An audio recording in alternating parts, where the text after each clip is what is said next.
Listen, just try not to make that noise you make. What noise? Top of the morning, goons and mutants.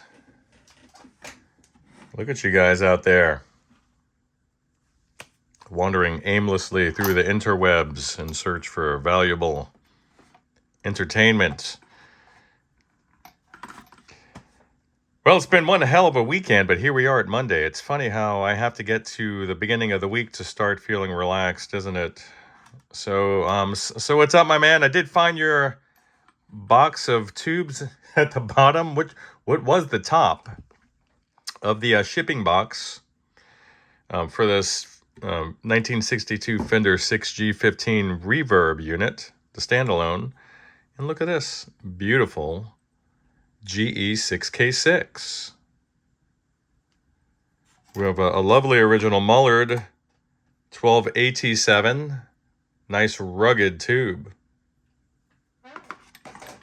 And we have one lovely little 7025 with a logo I cannot read. But I guess if I put on those reading glasses you packed away, I'll be able to see what's going on. Right now, I do have some more tweaks to do on the chassis. I am anticipating some potential ground loop interference, 50-50 chance on that happening with your host amp.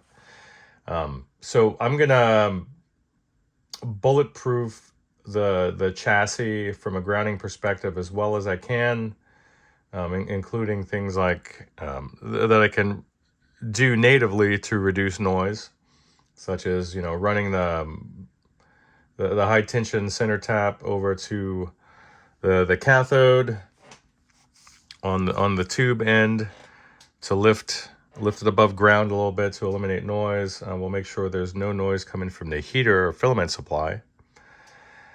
All the power amp and signal grounds have already been separated. Maybe look at moving the rectifier board over to a full wave situation for less power line noise and less radiated noise. As a matter of fact, that's one of the consequences. I'll get into that later.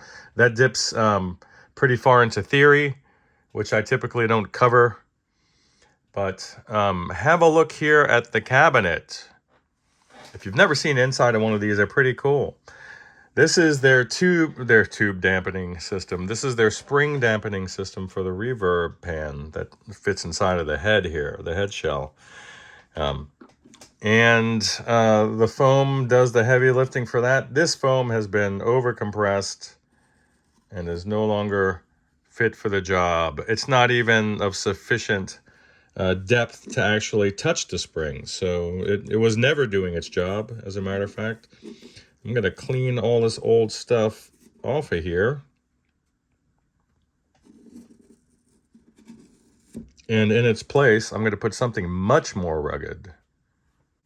And we're going to make sure that we set the tank up on these studs here so that when the tank is not being dampened, when this is in this position, that the springs are pulling the pan away from the front of the cab here, thereby releasing the springs from contact with the foam.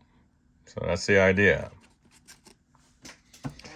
Maybe I'll have to trim this. Maybe I won't. We'll see. We'll just see, won't we? Yes, we will.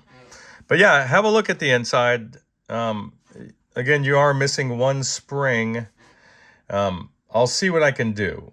They don't make these anymore. No one's reissued these. So it's just, you go to the hardware store and get lucky, or you get lucky with a spring manufacturer who does samples or exceedingly small batches.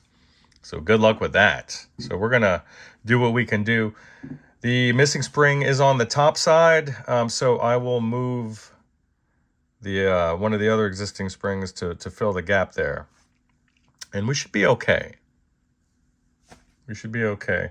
Another thing that we can do to help minimize the chance of noise once you're actually using this thing is to ensure that the tank is oriented proper. It's going to be set up vertically no matter what, but is it going to be jacks up or down? That's going to be the question. Right now, it was set up, and they're typically set up with the jacks up. We're going to see if that's going to do anything for us. That may actually place the input jack for the reverb pan closest to the transformers and right in the middle of that field, that radiation. So I may end up having to invert this thing. And maybe it's best that and it's just maybe it's just a big clue from the great beyond that the spring, the missing spring is where it is, and this thing is meant to be inverted. So we shall see. Update soon. All right, I've taken you guys inside of the cab. Where else do you get this kind of action? Who else does this to get the shot? Probably a lot of people, but I'm doing it for you today. If you've ever been curious, this is what the dampening mechanism looks like. So under tension from the reverb pan, which is obviously being suspended by the springs in that tension, you're pushing the reverb pan into the tension, and then you swing this over like this, and then the reverb pan will push back and theoretically lock this into place. And then when you're ready to play, you set up for the show, you're good to go. So we'll see if it works out that way. Bye. All right. It's gonna shake. The mount. So let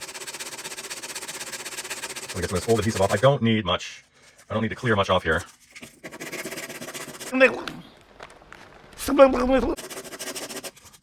So I'm thinking, if I can set up the spring tension on the suspension, and I find that it's not holding and that it's shifting, since these are number 8s, these threaded posts are number 8s, I can literally lock the spring into place with a couple of nuts. So I might experiment with that. We'll see. We're gonna see.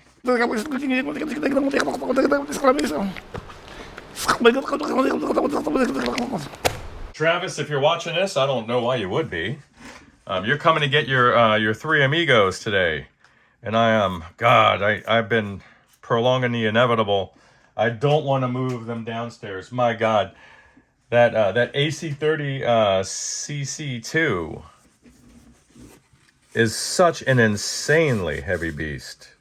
Insanely. I can't believe how heavy it is. And I'm a pretty strong dude.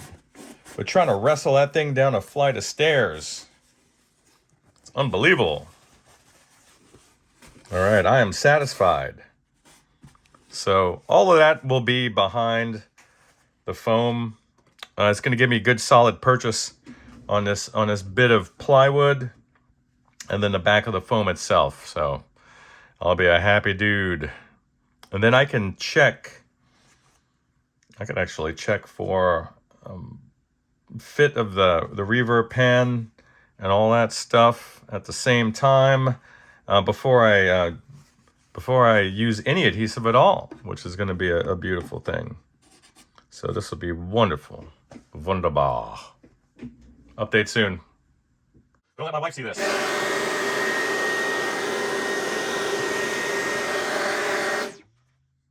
All right, I'm extending the high tension center tap to be grounded away from this area, and we're gonna move her off the chassis and onto the power tube, the cathode of the 6K6, which will float it above ground and go a pretty long ways towards reducing background buzz. So we want to make sure that the potential for any ground loops in the future for whatever host amp may be in the picture, we want to make sure that the grounds are as clean as possible in this standalone reverb unit. And I have a various assortment of really nice cloth covered wire. The yellow goes well. It kind of fits the theme with the, well, it's missing the red stripe obviously, but for a center tap, this is the appropriate color.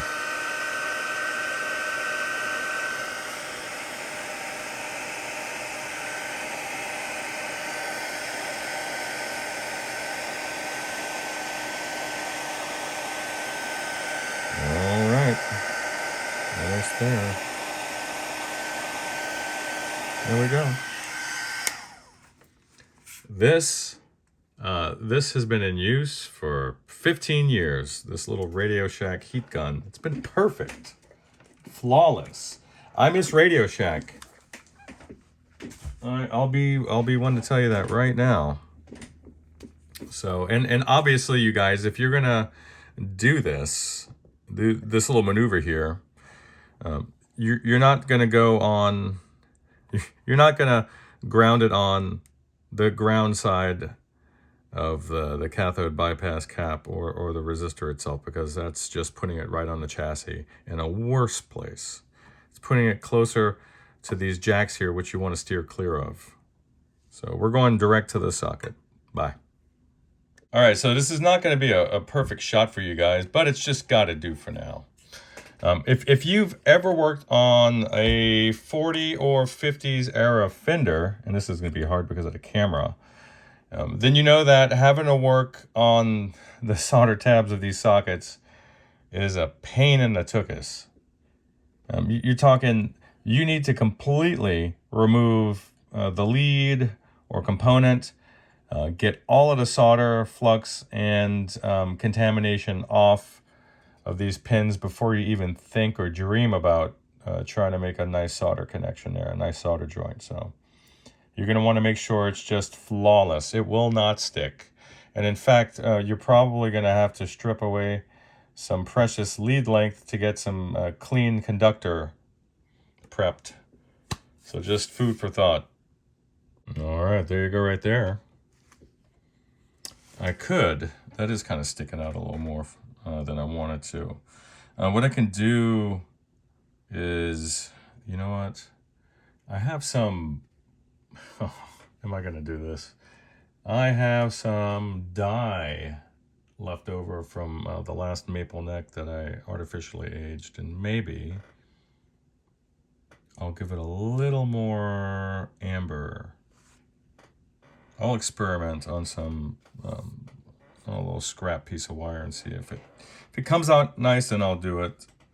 And maybe I'll put like a pseudo red stripe on there as well. We'll see. Bye. All right, so another thing I'm going to do is set up a little noise suppression cap. Get all of that junk that's going to be flowing in through the outlets. Even though, will the ground take care of most of that stuff? Yeah. But what I also want to do is set this little guy up to scrub the rest of it.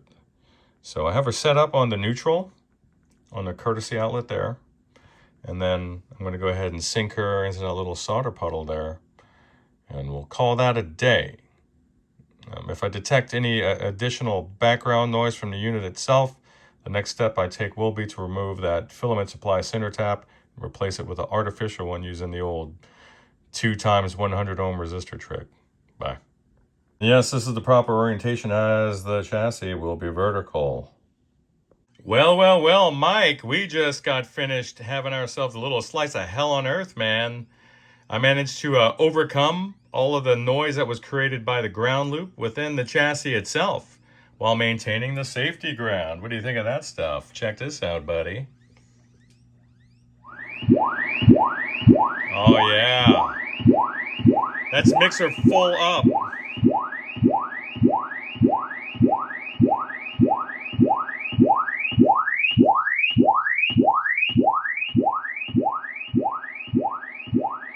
Like it. Listen how low that noise floor is. Audible, yeah. But for a ground loop, superb. I'm incredibly happy.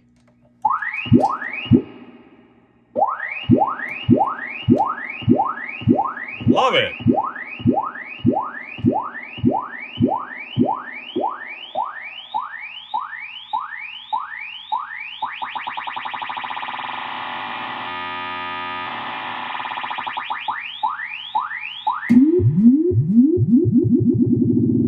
Love it. Mikey.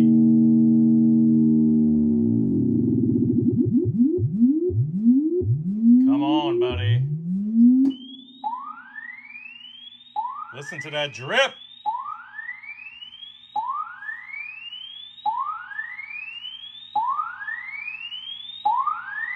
All right. I gotta go.